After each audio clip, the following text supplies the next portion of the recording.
तुम्हारी आंखों में है ना, ये जो तुम कहते हो मेरी 56 इंच की छाती है, ये भी दुनिया का वाहिद ही लीडर है जो अपनी छातियां दिखा रहा है। हम बचपन में अपने सीने फुला फुला के दिखाया करते थे, याद होगा। वो अभी तक बुढ़ा हो गया है, वो अभी छाती दिखा रहा है। Thank you. मैं उनसे ये पूछना चाहता हूं कि गांधी जो थे, महात्मा गांधी, उनकी छाती कितने इंच की थी? सरदार पटेल की कितनी थी छाती? जवाहरलाल नेहरू की कितनी थी? मोतीलाल नेहरू की कितनी थी? और जिसको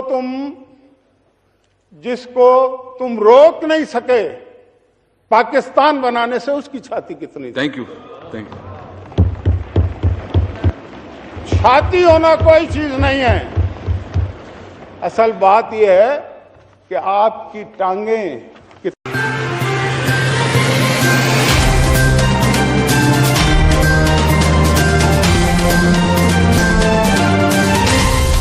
तेज न्यूज, खबर में तेज।